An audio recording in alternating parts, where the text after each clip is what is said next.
Welcome everybody, so nice you're all here on a cold and dark night. I'm Martina Angela Müller, and I very much look forward to spending the evening considering some of Hilma af Klint's work with you. And I would like to thank a few people. First of all, I would like to thank Hawthorne Valley Association for hosting us here in the hall. Then I would like to thank Ragnar Freidank for the filming, and I would especially like to thank the Fernhill Fund and Leif Garbisch and Carrie Fletcher who make all of this possible. And I would like to thank Ella Merna-Lapointe, who couldn't be here tonight. She has done an expert, amazing job with the layout, design, her very, very fine artistic sense, and her unbelievable availability, sometimes late at night or very early in the morning. It was a huge joy to work with her.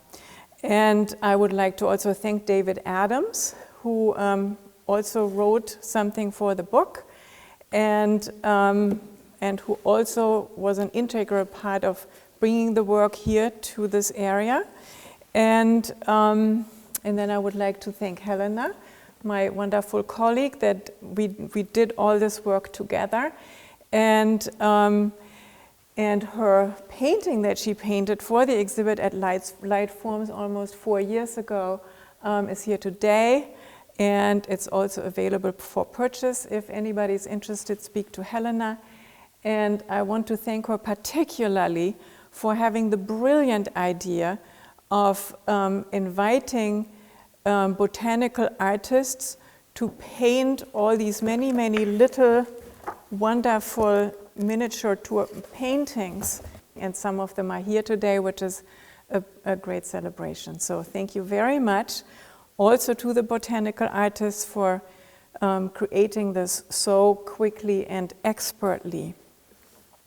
And I would like to thank my husband Eric, who is also the publisher of Alcyon Press and who has made it possible for this book to come out. The book itself is a hardcover catalog of what happened at Light Forms in 2020, when we were able to get this work of Hilma af Klint to Hudson. And it has a number of essays, and then it has full color, wonderful pictures of Hilma af Klint's work. And I already showed you a little bit what the botanical pages look like. And so it has some essays that go into depth of interpretation of these works. And then it has these paintings. And back then when we had the exhibit, people were asking, well, can't you publish this? And then especially Hilma af Klint made these wonderful descriptions of the quality of each plant or each insect, or there is also a bird in there and some trees. And it's really a great excitement that we were able to finally put this together and people can sit and study it. And Hilma af Klint herself, so she made 3 different versions of the sketchbook Flowers, Mosses and Lichen. And one of them, she herself made the botanical illustrations.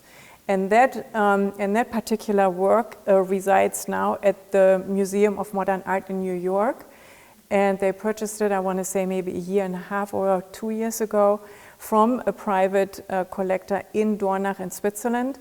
And but then there are 2 other versions. One is at the archives at the Goethe-Anum, and one was or still is at the Albert Steffen Foundation in Dornach. So back then, when we started Light Forms in Hudson, we knew that these works were in Dornach and that they had just, fairly recently been discovered. At the Albert Steffen Foundation, they were actually in an envelope, large envelope, that said Klint on it. And of course, Klint is Gustav Klimt, right?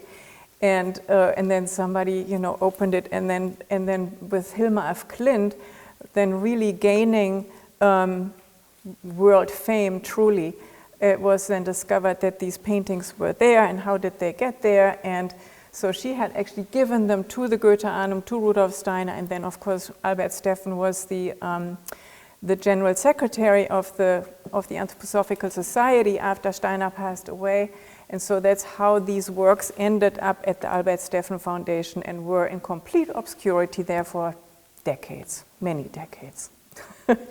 So it's an interesting story. And so then we knew these paintings were there, and then I reached out to the Albert Steffen Foundation. They have funny opening hours, like from 9 to 12 European time. So I, set an alarm, and then early in the morning I went into our entryway and closed all the doors and called the Albert Steffen Foundation, and like 4 in the morning or something like that. And then over really a period of time, months, we were able to establish a relationship. I wrote a letter, and they had meetings, and so we negotiated back and forth. And they were really at a place where they felt, we are the Albert Steffen Foundation, we are not the Hilma af Klint Foundation. And they were in a place where they felt they wanted to let the work go and kind of explore what kind of situation for purchase they could come up with. And during that time, they were then willing to lend these paintings out. And before we had them, they were at a museum in Reykjavik in Iceland before they came to us. By now, they have been purchased by the Tree of Knowledge series has been purchased by the Glenstone Museum in Potomac, Maryland. It's just kind of an outskirt of Washington, D.C., and that's where they now are, and they actually opened their exhibit just, I want to say 2 or 3 weeks ago, that they are now open to the public there. And then we had this exhibit, and there were like over 600 people at the opening. It was a big celebration. And then we had one more weekend, and again, tons of people. It was so exciting. And then the pandemic hit, and we had to close down. It was such a disappointment. And then the Albert Steffen Foundation, though, the people there were very kind and let us have the paintings longer. And then when little by little businesses were allowed to open again, we opened right away. But people were careful and people were scared. And we never had the same amount of visitors in the same way during the pandemic than we had when we opened with really such a big celebration. During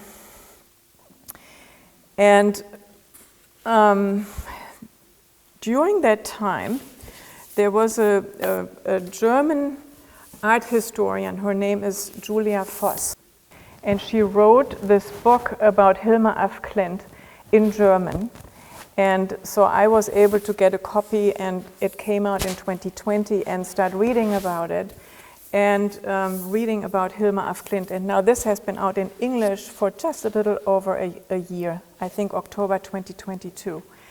And it's such an excellent reference on anybody who is interested in Hilma af Klint's work and life, and I think with great sensitivity she has written about it, because she had the possibility to go to Sweden, and if I understand this correctly, she actually learned Swedish and spent many weeks at the Hilma af Klint Foundation going through all these notebooks and the paintings, and then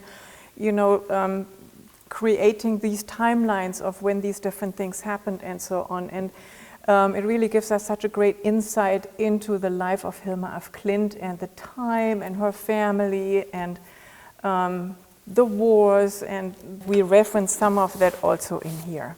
So that's kind of the basic research that this is based on. And I just wanted to pick out a few themes. This is, of course, so exhaustive and so extensive. And I just want to pick out a few things that really stood out to me when I read the book. And one of them was that Hilma af Klint she was never married, she never had children, but it never felt as if she was alone. She always had very, very close women collaborators she worked with, lived with, did research with, did artwork with, and so on. It was never like a feeling of aloneness, but it was during a time when, for instance, in Sweden, women were allowed to have their own business. And so when she went to art school, before she went to the big Royal Academy in Stockholm, she went to an art school that was run by a woman who had just been able to start her own business. And this lady was called Kerstin Kardon. And that's also where Hilma af Klint met one of her longtime life collaborators, Anna Kassel. And if you read the New York Times, you might have heard or read that now the authorship of some of the paintings that were supposed to be, that were kind of published under Hilma af Klint's name, now the question is, well, did maybe Anna Kassel paint these paintings? And what I find so interesting about it is this whole idea of collaboration and how much these women collaborated, especially also then in the seances that she visited and where they went together and so on. And sometimes the one person would do more the listening and the other would do more the executing and so on. And with that, I also like to think about in ancient times, so many of the great artworks that were created were really created for worship. And there is no name tag on so many statues that we see on, you know, next to the pyramids or churches or great temples. It was really like a collaboration towards bringing art into society in service of worship, spiritual striving, and so on. And this is definitely something that happened also in Hilma af Klint's life. And the other day I had to think, she didn't only collaborate with women, she also, and she spoke about it a lot, was how she also really collaborated with the spiritual world and these spirits that she talked about, Amaliel and Ananda and Gregor and Georg, and all these different people that also, you know, she heard the voices, they told her what to do and so on. And what an interesting collaboration that is. Yeah, we never think about collaborating with the spiritual world, but maybe we do more than we think. Anyway, she did. And then really quite much later in her life, she got to know another person that's definitely worth mentioning. Her name is Thomasina Andersen. Thomasina Andersen. And the other thing that I feel is worth mentioning is Hilma af Klint's relationship to Rudolf Steiner and to anthroposophy, to theosophy, and what kind of a thread that wove through her life, especially in light of the paintings that we did have at Lightforms, because they were, you know, given to the Goethe-Anum and to Rudolf Steiner. And so that's kind of worth looking at. And the one thing that struck me when I studied both his work and her work was that in 1907, they were both contemporaries. He was born 1861, she was born 1862. So they were very close in age, but grew up in two very different worlds. But then in 1907, they were both members of the Theosophical Society. They didn't know each other then at that point. But they both had a very strong impulse right in that year. And there was a big congress in Munich for the Theosophical Society, where Rudolf Steiner, he was one of the leading figures in the movement at that time.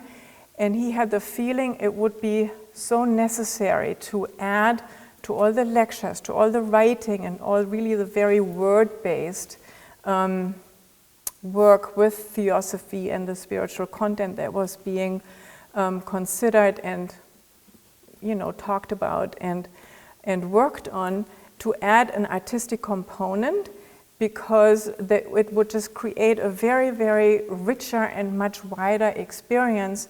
How, and it kind of comes a little bit back to what I said earlier, how in older spiritual traditions, of course, with those temples and churches and so on, art was always such an integral part of spiritual practice. And so then he, through his spiritual vision and meditative life, he created 7 planetary seals that were expressing the energy that was living in Saturn, Sun, Moon, Mercury, and so on. And what I find so interesting, at the same time in Sweden, and they didn't know of each other doing that, Hilma af Klint had this great impulse of creating the paintings for the temple.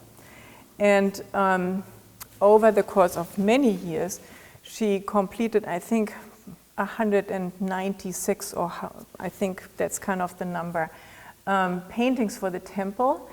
But she did the 10 largest that those people who were able to see the big Guggenheim museum show, you probably all saw those 10 very, very large paintings that were downstairs right in the beginning. And it was the exact same impulse. It was, we need something artistic to bring to the spiritual, and and just really widen that whole experience to embrace also the artistic impulse. And then later Steiner traveled to Sweden, I think in 1910, and also she invited him to her studio. She really persuaded him to come. They had a studio visit, and I think she was really hoping that he would be able to also shed more light on what it actually was that she was doing and that she was listening to with these spirit guides that she was working with. And I think there was a sense of disappointment that he wasn't really able to shed enough light on it for her. But he also said, this work is something that, people nowadays won't really understand so well. And this is where this book is so very helpful, because the role of women in the arts was, I just wanted to say deplorable. It was very challenging, because also their male colleagues in the academy and in the kind of artist groups that they had and so on, they would always be able to show in the gallery up front, and the women's work would always be in a room in the back, and they could never really truly shine. And and there again, it's like, the world doesn't understand your work yet, and to kind of be patient and to hold true to the impulse and so on was definitely a challenge. And then another thing that happened in her life in 1908 was that her mother went blind, and because she, out of the 3 siblings that they were, was the only one who didn't have a family or children, then started taking care of her mother, and for 12 years until the mother passed away.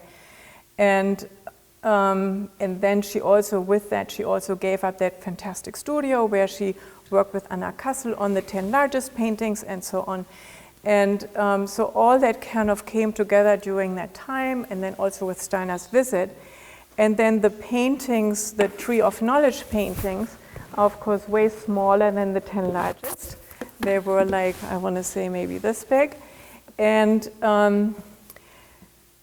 there she went into, we are going to look at these paintings in a little bit with a slideshow, into an interesting investigation into knowledge and the Tree of Knowledge. And by that time she had already met Steiner, and of course 1913, when these paintings were started, was a big year where, before we knew about Hilma af Klint and some of these other more obscure artists, mostly women, Emma Kunz in Switzerland and so on,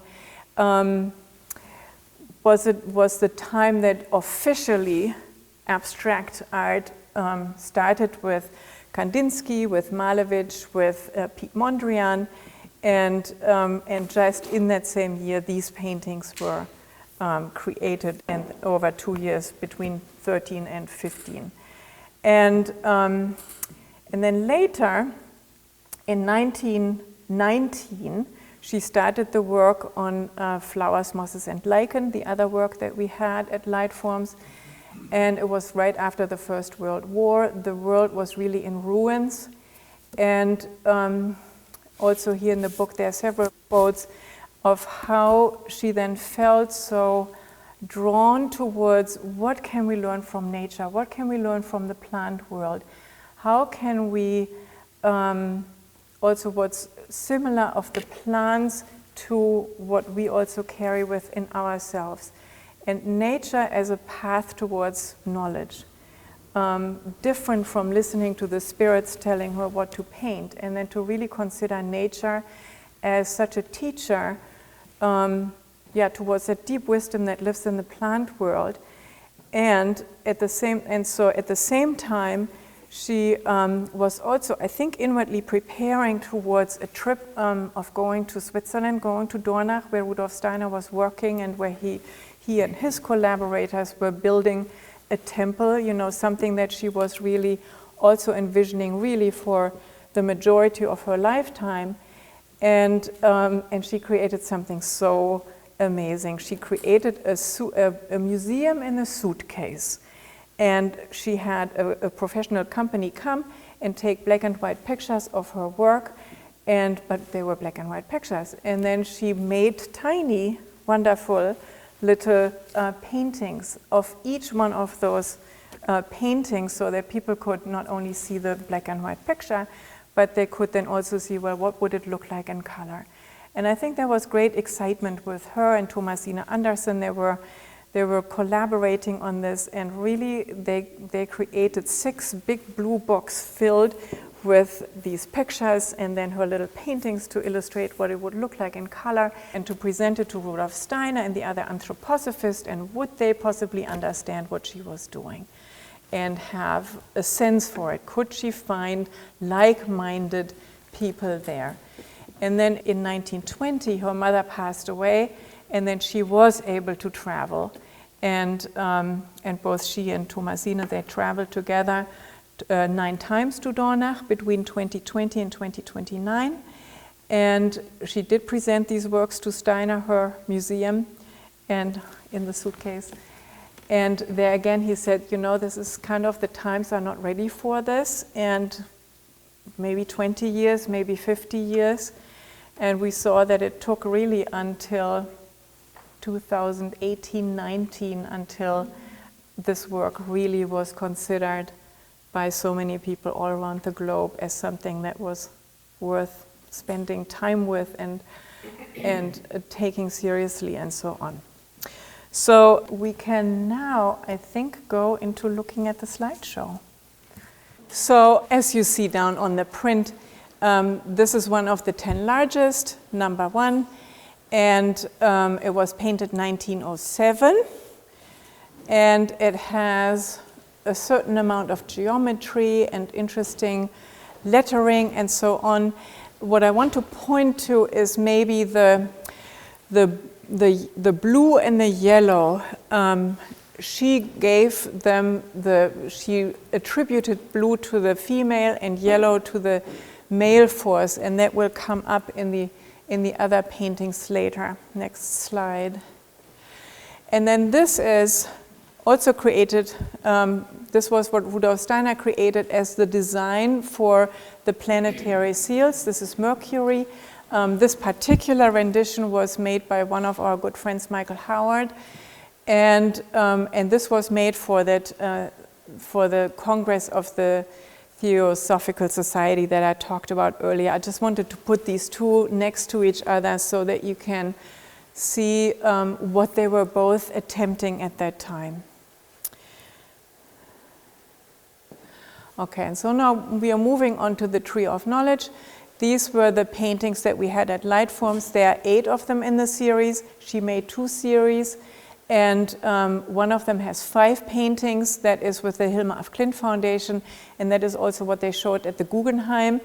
And I remember standing in front of these paintings at the Guggenheim, so it's the other series, and I could feel just standing in front of it how it helped me to get into alignment and how it had such a strong effect on my whole person and my circulatory system and so on, my chakras. I felt all of that being activated by these paintings.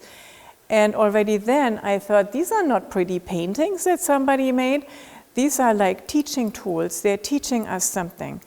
And so when we had these paintings at Lightforms, it was just fantastic to stand in front of them again and again and again for all those hours that we were sitting there and spending time with that work, and gave me an opportunity to really look at it and see, well, how would I interpret that? And I have read many different interpretations or accounts of people, how they possibly see this. And I just want to add or not add. I just want to speak a little bit about how I think one could interpret these. And there are several elements in these paintings, and we will go through them. And if we start on the top, can you see up here, can you see that? So it looks like a grail cup that is painted in with gold paint and has these 12 white eggs sitting on the rim, and then it has 12 rays that go out from it. And they're all in the canopy of the tree. And I think we can, although this is a very abstract version, we can still see the tree and this verdant green canopy and all these little lemniscates swimming in it.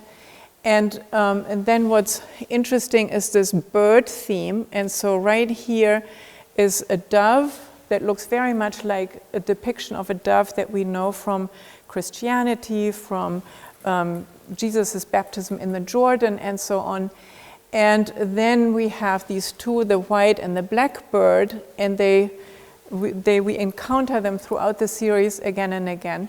And then down in this third little part here with the birds and those streams in the tree, they already seem to start moving.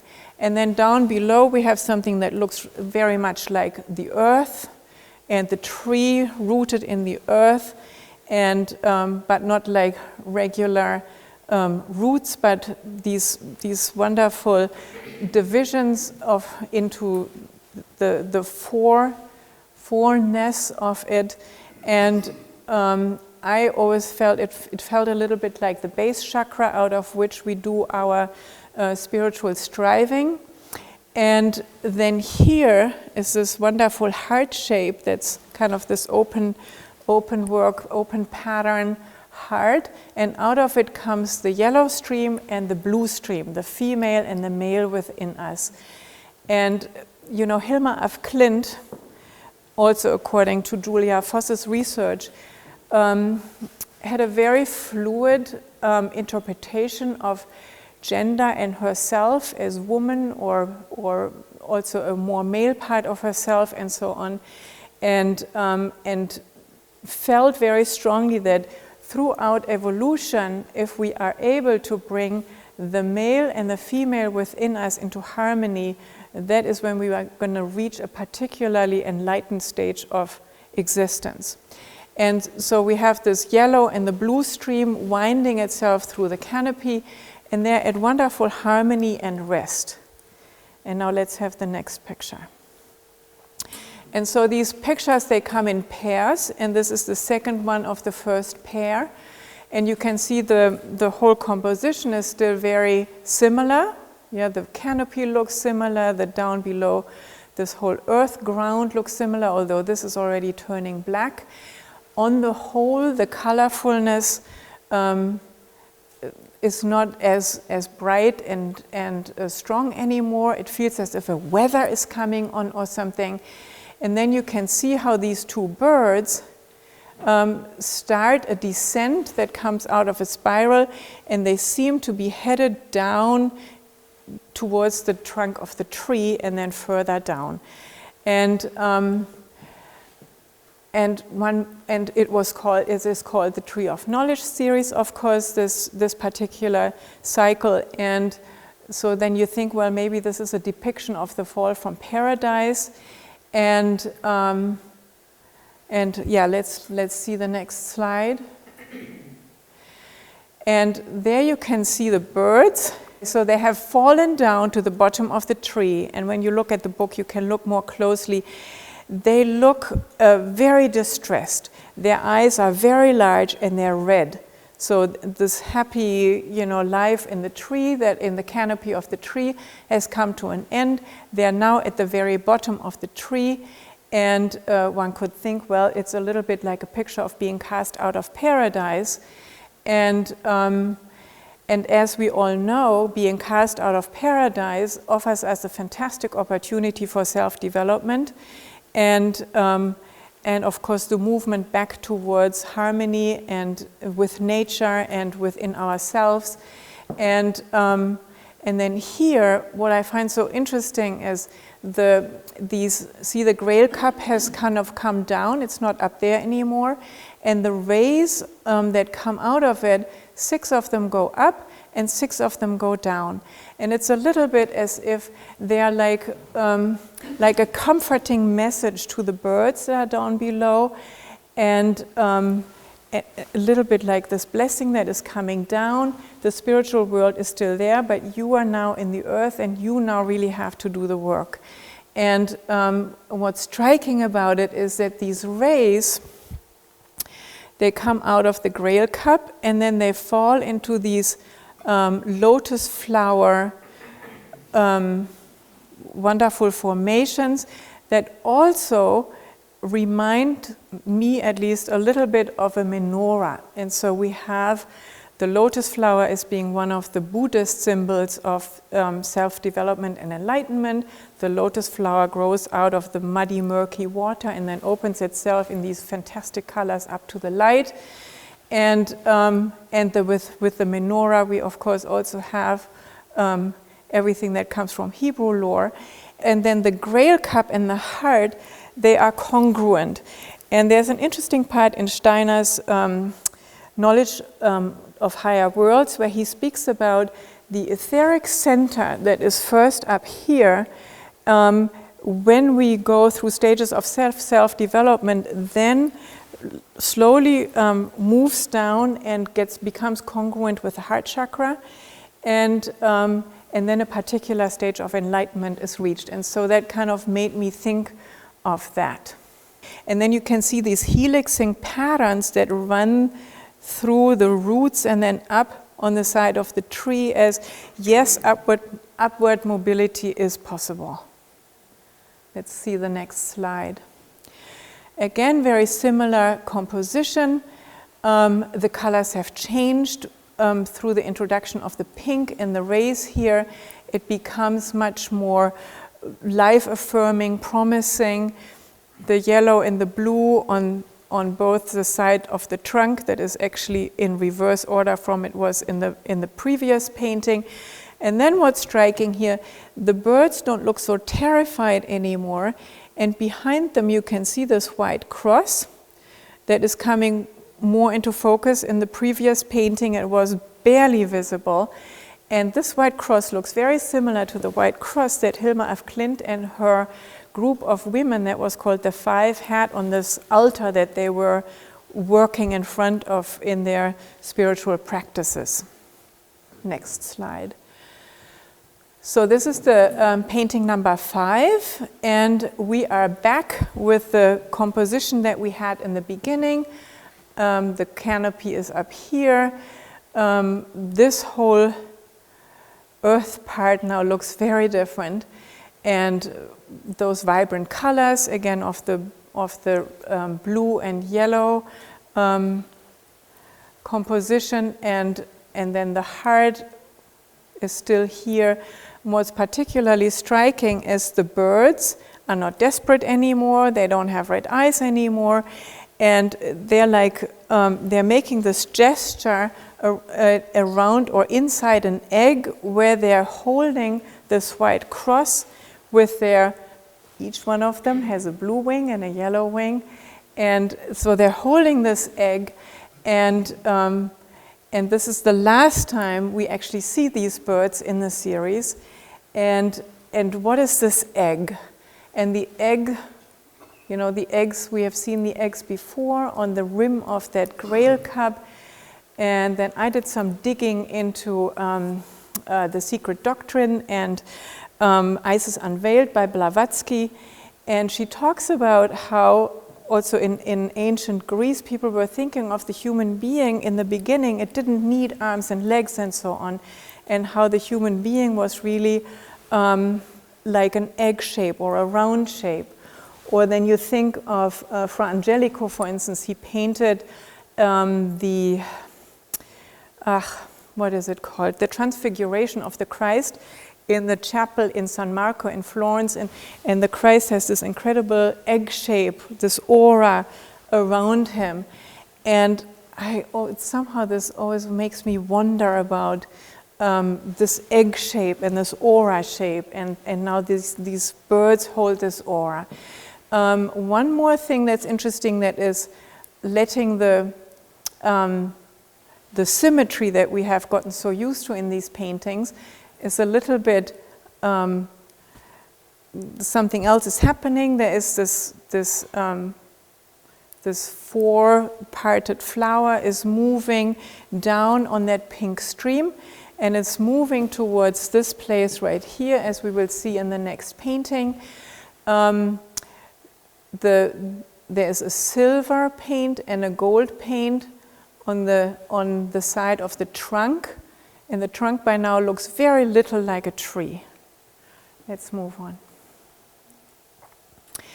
And see, now you can see this formation that I just pointed out in the previous painting is now in the center, and then the circular formation of this part of the composition is now particularly accentuated. Hilma of Klint talks about the green color is the color of joy, and of course we think about the plant world and hope and life and all those different associations, and then this very pronounced ring around it, like this feeling of eternity and of being held. And then of course the canopy itself is now white and pink, and for the first time we have a figurative element in there with those two angels, a white angel in a black egg and a black angel in a white egg, and they each blow this incredible horn, and like they are ushering in a new age. And then we have a little pink egg here and a little white egg there, and you will see in the next painting what they will transform themselves into. And think about the birds, the two birds we had in the beginning, and then this ascension around what really doesn't look like a tree trunk anymore. And then down here, the cross that we encountered in the previous paintings is still kind of floating around there on the outside and has that pink egg and the white egg that are also referenced up in here. Next painting. This is the last painting, number 7. I mean, there's one more painting which is a detail of this whole part. And now the whole formation has been enclosed by this black disc. And, well, what does it stand for? I think it could stand, for me personally, I think it could stand for the possibility that Earth offers us of self-development and the all-encompassing universe and just being held in the one, and then this whole formation has also changed dramatically. You will see some of these movements that are still like what we saw in the very first painting, and again, I think about it mostly as the base chakra, but of course one can think about the 4 directions of the 4 cardinal directions of the world, or the 4 seasons, all these different things that are associated with numerology. Interesting what has happened to the Grail cup. It has now transformed into what one could maybe call a botany cross, or I also think it has to, sometimes, you know, when you go to the harbor and you see the boats and they have this little thing for the radar on the top, it looks very much like that. These cup-like formations, kind of sensing and sending out and so on what's going on in the world. And then we can see that the 2 eggs that we encountered in the previous paintings now lie sideways, and the pink egg has a female figure and the white egg has a male figure. And maybe we should move on to the next slide, because here Hilma of Klint offers us a close-up view of, you know, the upper part of the previous painting. And here you can see that the tree is now really completely transformed, and it actually has 16 steps. And I think very much of, you know, the Jacob's ladder or things like that that have to do with ascent. And the male figure here in the white egg and the female figure in the pink egg they're sitting on the base of a triangle that comes to a point in the throat area of this figure that is standing up here, a little bit like a Christ on the cross. And you feel maybe this has something to do also with the with the Logos, Gospel of St. John. In the beginning was the Word, and so this is where this formation kind of comes to a focus there, and the triangle is always seen as a symbol for the divine. And this man and this woman, they are sitting at the base of this triangle, and they are holding a little being, this being. Yeah, so she painted this here at the side for us so that we can see it more closely. It's a little child with wings, and one could think maybe because male and female in this particular rendition seem to be working very harmoniously together in birthing the higher self. And it's very nice, and you'll see it in the book when you look at the expression that they each have of very great devotion on their faces. And next picture. Oh yeah, yes. So I wanted to circle back to the beginning here to look at this one more time where we started. Next slide. And this is where we ended. And how the canopy is transformed, how the humans are born, the birth of the higher self, and so on. So this is how I have lived with these paintings, and they're of course very open to interpretation. Hilma af Klint, I guess, didn't write anything about it, or if she did, it hasn't really been discovered yet. And so people form all sorts of relationships to this work. Let's move on. I already spoke a little bit earlier about the sketchbook Flowers, Mosses and Lichen, and I just picked a particular page here because this little symbol that she painted for the juniper is so wonderful when you see these arrows that come out from it, and you think of the prickly needles of the juniper. And yes, all of this is written in German, and we translated that, and this is about perseverance and will energy and honesty and Prunklosigkeit. Anyway, it's about persistence and so on, and there's the perfect translation is in the book. And let's see the next slide.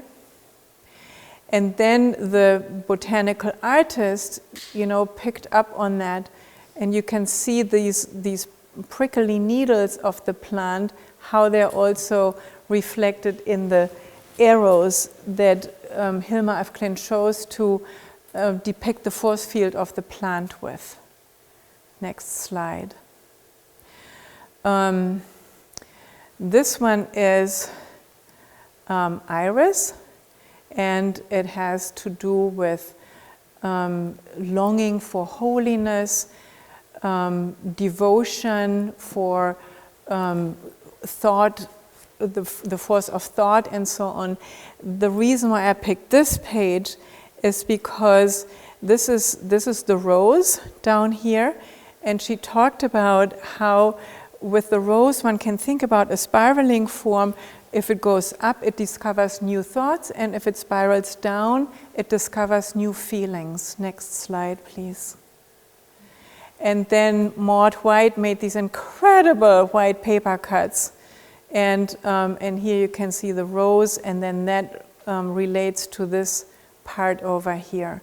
So we organized the whole book so that this painting would depict this part, this painting that part, and then this painting would go here and that painting would go there. And you can see she had squares, spirals, round shapes, triangles, and then I translated all the text that was here in German and put it into English. Next slide.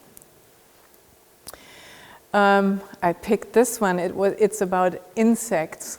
And also this artist is here. just like the artist with the dog roses here. And she talks about, this is the tick, and we are also familiar with the ticks around here. And so she has this upside down black cross, and then these formations that come out of it, and the tick has a longing for the force of another's body, and then to subdue the life force within it. And for anybody who's had like Lyme disease and stuff, and everything that comes from tick, this is how we experience tick, right? Next slide.